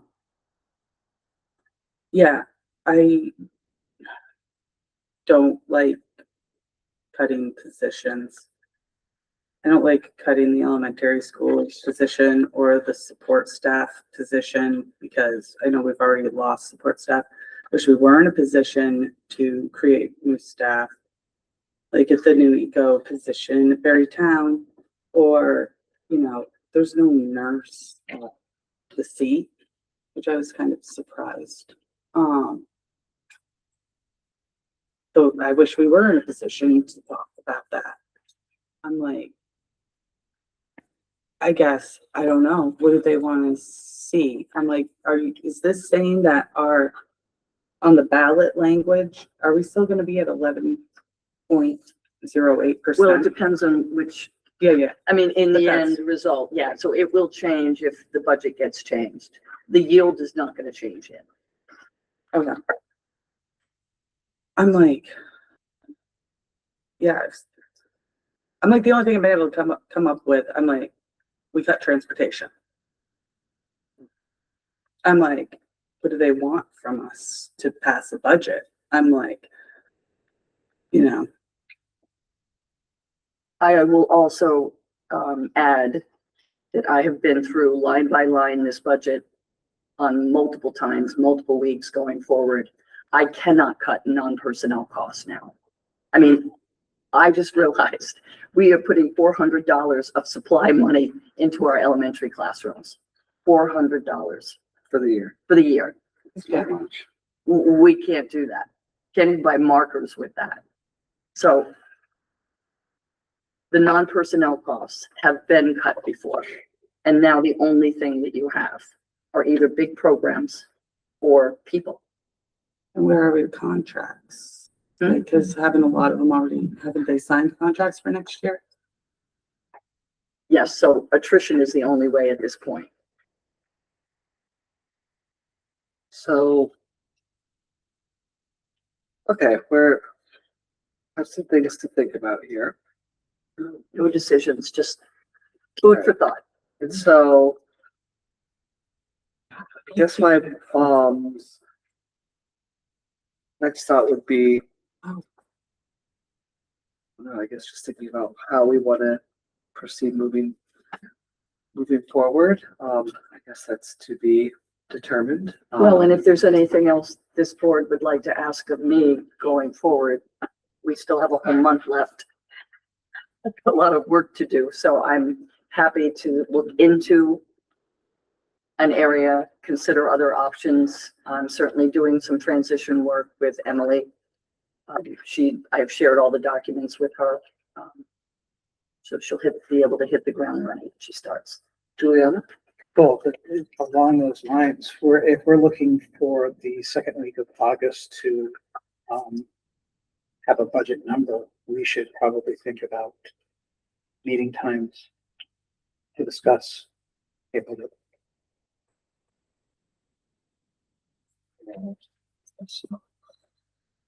Doesn't sound like we're getting July off this year. You could wait till the last week in July and get somewhat of a little vacation. Lindsay? So could we ask, like, I'd like to see the community participate at this point rather than after we've voted on a budget. And I like the finance committee, like they're supposed to be doing there's coming up with ideas for community engagement or whatever. Right? So could we like have them, maybe the finance, maybe go on finance committee, have other ideas that those who aren't here today about cost savings or something. I'm sorry, I am kind of kicking the bucket down the road, but I'm just sort of like trying to come up because I don't want it to fail again. And I'm like, we need the community to be behind the budget. So I would like to hear from them before rather than just having an informational meeting and being like, this is what we're cutting. They haven't liked it. So I'd like them to give us. Well, and the community is more than just, the handful of people that show up to those meetings.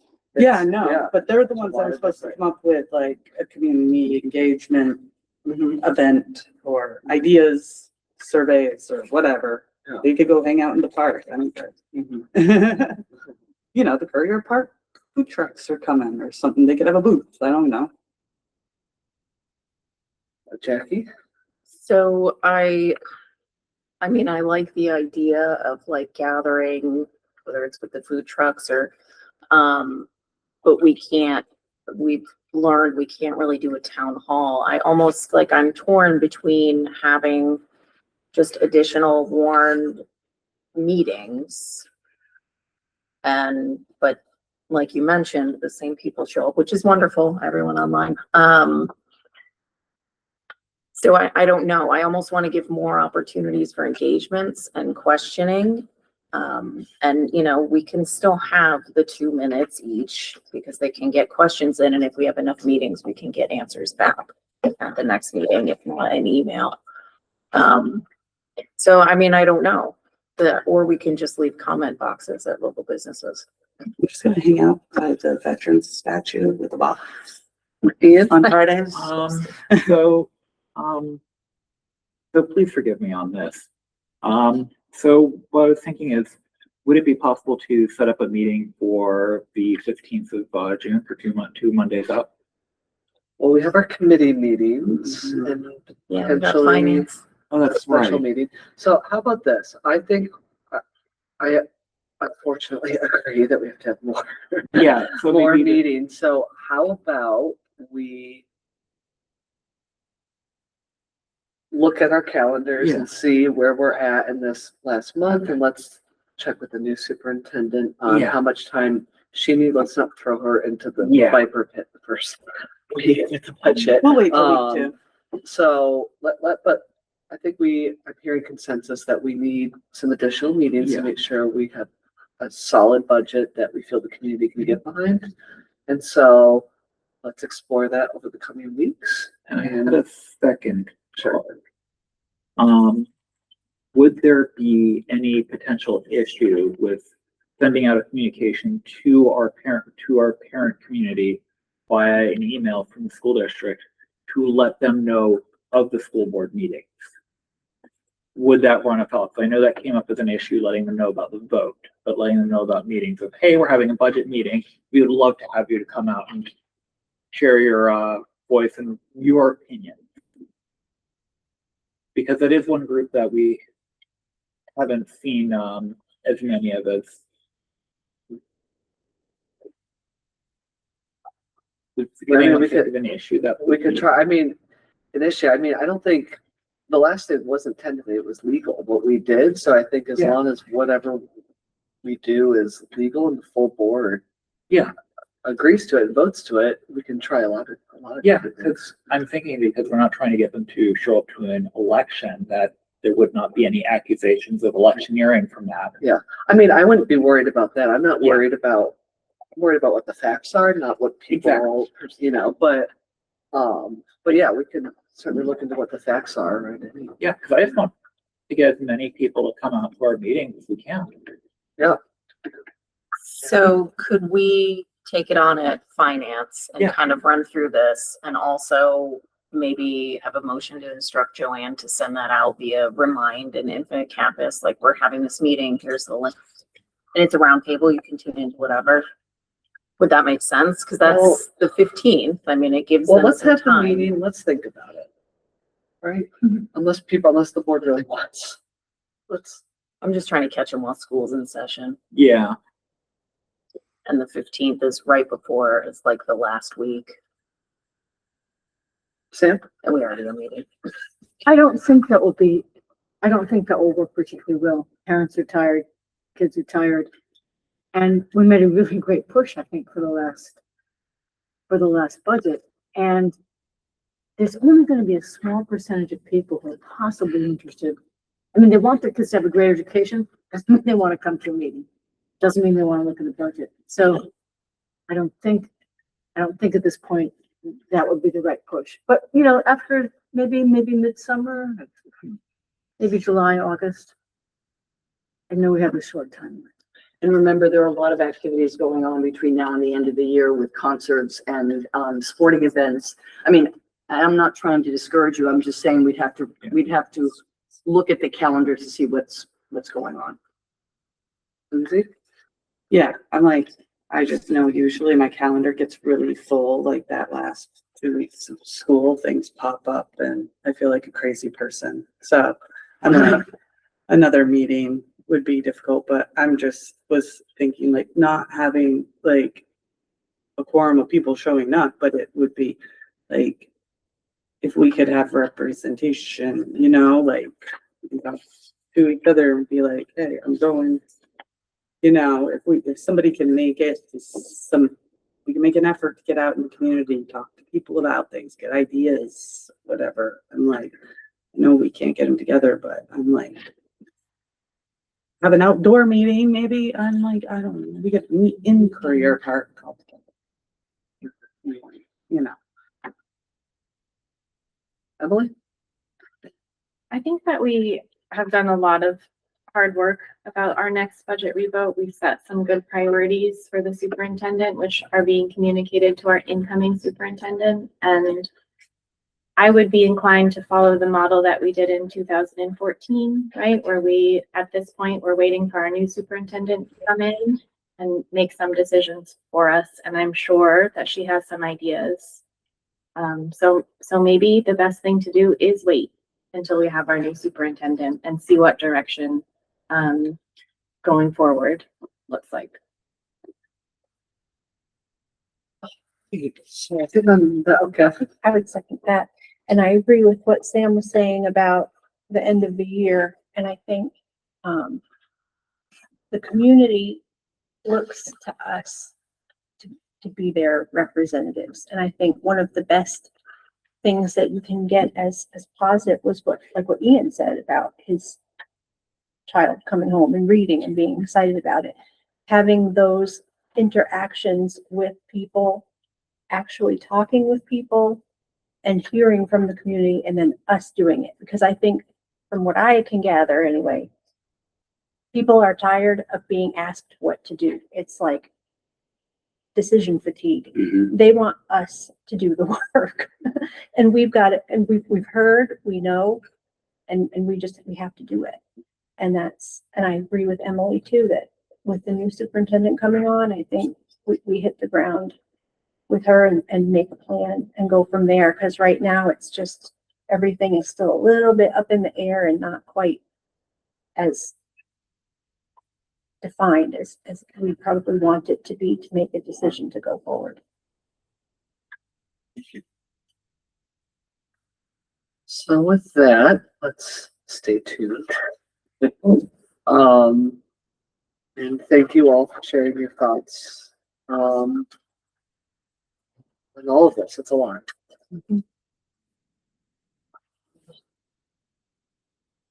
All right, moving on to 7.2, BUUSD resolutions for BSBA. Why is it all right if I hand it over to you? At our last regular meeting, we tasked the policy committee with creation of resolutions to send to the Vermont School Board Association as part of their resolution process that helps guide their legislative work. This is a way that we can participate and put our viewpoint forward and our voice and see if we can be part of a bigger conversation that's going to happen next year. It's also, to get to this point, to create resolutions as a board, it's a really high level of functioning for us. And I think we should all be really proud of that and celebrate it. So we have put forward 2 resolutions that we would ask the board to consider approving to send to the Vermont School Board Association. The deadline for resolution submissions is June 15th, so we're looking to send these today. Would you like me to read them into record or? Sure. Sure. Okay. So our first resolution is a resolution to support economic diversity in public school redistricting. This is advancing economic equity and opportunity. Whereas Vermont school children in communities with a higher than average poverty rate have higher school failure rates, and whereas opportunity and resources to address school failure are limited by the community's capacity to fund public education and support services, and whereas public education is the foundational training for civic engagement and economic development, and whereas economic diversity exposes students to a wider range of educational and career options, and whereas students with economic disadvantages may also have limited travel options and limited exposure to more urban resources, and whereas it is advantageous for schools to combine into larger districts to pool resources, share administrative duties, and direct greater resources to the student. Therefore, be it resolved that redistricting plans will include economic diversity as a prerequisite for each region or district or CESA. Be it further resolved that in addition to economic diversity, variation in population density will be required for each region or district as possible to ensure access to more varied educational experiences.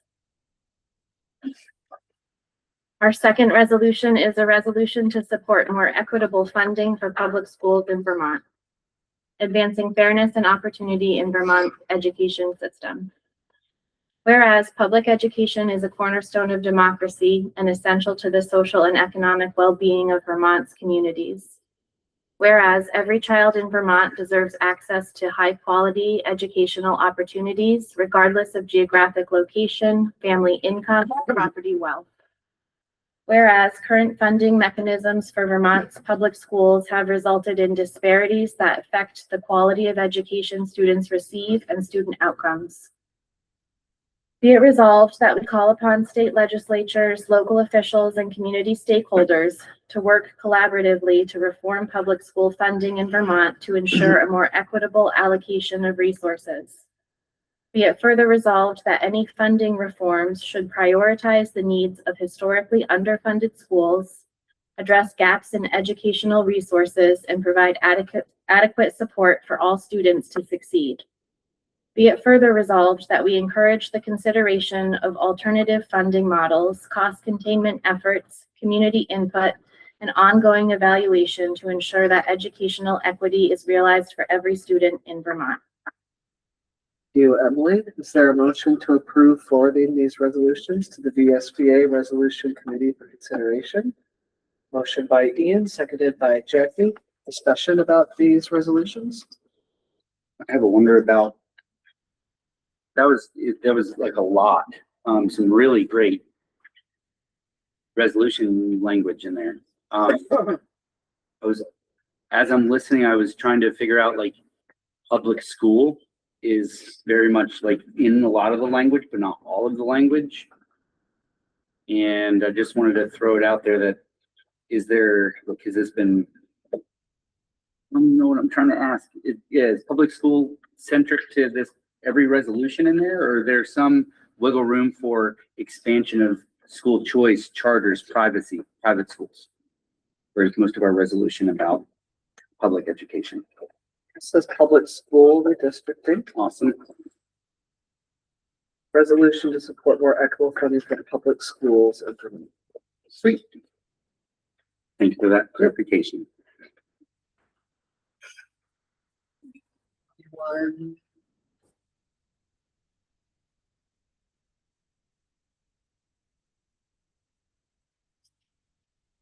All right, I guess I'll go to a public comment.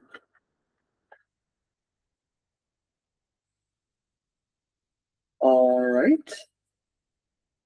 In silence, I guess. We'll go to a vote. The motion on the table is to approve forwarding these two resolutions to the VSBA Resolution Committee for consideration. All those in favor say aye. Aye. Opposed? The motion passes.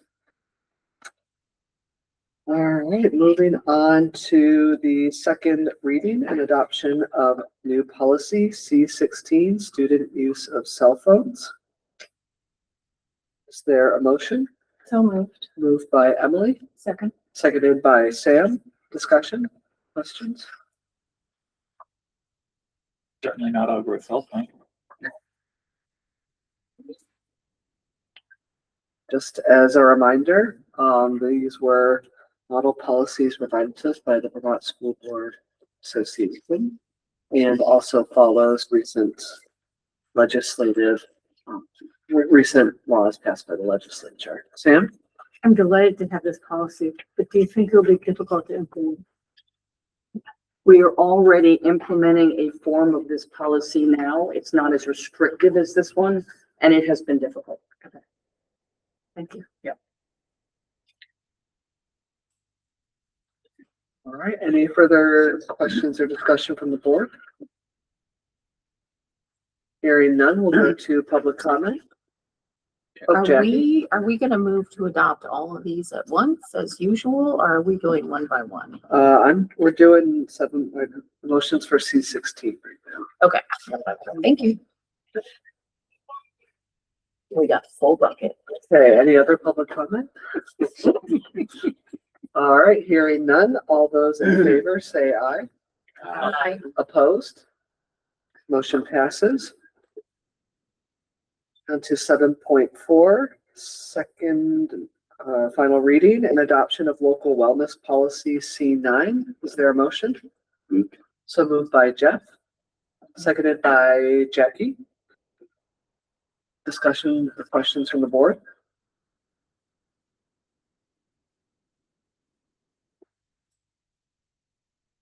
Hearing none, we'll turn to public comment. All right, going to a vote. All those in favor say aye. Aye. Opposed? All right, motion passes. Moving on to 7.5, authorize superintendent to approve federal and state grants. This is an annual authorization that a Vermont school board must explicitly authorize the superintendent to approve and accept federal and state grants. Under 16 VSA 5638, the school board retains the ultimate legal authority and responsibility to manage district funds, but the board is permitted to formally delegate this duty to the superintendent. Is there a motion to authorize the superintendent to approve and accept federal and state grants? So moved. So moved by Pick Sam, one. seconded by Giuliano. Discussion? Public comment? All right, all those in favor say aye. Aye. Opposed? Motion passes. Okay, moving on to 7.6. Make a motion to approve the contract signing of the food service contract. Thank you. Motion by Giuliano, seconded by Ian. Discussion? Lindsay? How much is the, I didn't see on the framing. The process is not complete, Lindsay. It will be complete on June 8th. And the board has already authorized Garrett to sign contracts over the summer. And since the board is likely not going to meet until later on, you can reaffirm that decision when he meets, but the process won't be completed for another week or so. So I'm just wondering, so this is just for the summer? No, it's the new food service contract for the next. Oh, I was like, I was for the summer. I was like, for ES5? No. Okay. And how about when I sign it, we send it out to the full board? Sure. To review? Yeah. Could you let us know how it compared to like last year's or whatever? Can I? No, I can. Or Emily can, depending on when it's ready for us. All right, is there any other discussion from the board? Any questions? All right, public comment? All right, going to a vote. All those in favor say aye. Aye. Opposed? All right, the motion passes. 7.7, annual designation of truant officers and HHB report recipients. This is an annual requirement to update the superintendent's recommendations of assignments. We have our state statute in the packet explaining the truant officers and the HHB report recipients is located on the last page of policy C10. Is there a motion to accept the superintendent's recommendations of assignment for truant officers and HHB report recipients? So moved by Juliana, second. No, I have a question. Okay, I'll second. seconded by Jackie. Discussion, Lindsay? Just because I'm not, ooh, what does the policy say? It's in here. C10. Yes, which, the addendum. I didn't see it in the addendum, sorry. It's in the It's like regular in the package. regular- The regular. Oh, it's in the Yeah, it's at the regular? very end. Oh, okay.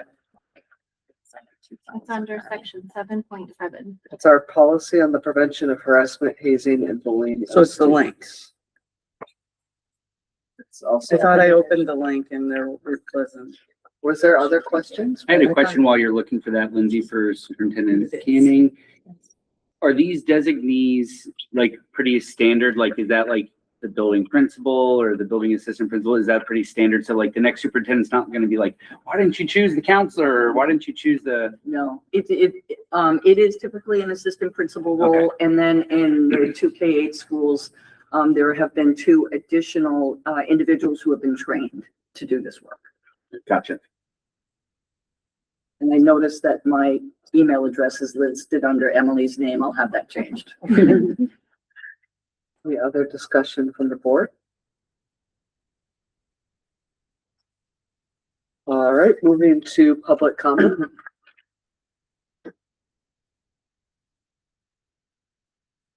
All right, I'm gonna go to a vote. Can I say something? I'm Oh, sorry. Irene, yeah. Yeah, hi. Yeah. Our HHB coordinator has improved my classroom learning. So I just wanted to say that. Yeah, thank you. Thank you, that's good to know. Yeah, very thankful for that. Thanks. Awesome. All right, I'm gonna move to a vote now. Lindsay? So you said the last page, I'm sorry, but. It's last- Appendix A. No, so if, in here, it said about the last page, HAB report recipients is located on the last page of policy C10. Continuing obligation to investigate, disseminating information, training and data reporting, student training, staff training, legal references. I just thought, like, I don't see where the truant officer information's on the last page of C10. It is. I'm sure it's in there. I know it's one of the policies and we do it annually. Here it is. Thank you, Sam. It might just go right. Is she put the last page on No, so on the addendum, page 23, the last agenda item, it says HHB report recipients is located on the last page of policy C10. Yep. So I went to policy C10.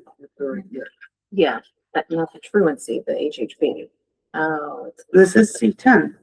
Yeah, but it's just the HHB report recipients is located. It doesn't say truant officers is located. but it does on the But it's on the- 7.7. Yeah. Yeah. Yeah, but in the description of it. So it is being the text, but not. So this is the policy C10 I opened up from the website, and I just don't see what it is saying in our addendum on the Okay, so last what the page addendum on C10. says is that HHB report recipients is located on the last page of policy C10. Above that, it says state statute in the packet explain. It doesn't say the truant officers. But I don't see that it says anything. Are you looking at the website? The C10. Yes, it needs to be updated. Okay. All right, I'm gonna go to a vote. All those in favor say aye. Opposed? Motion passes. All right. This is CT.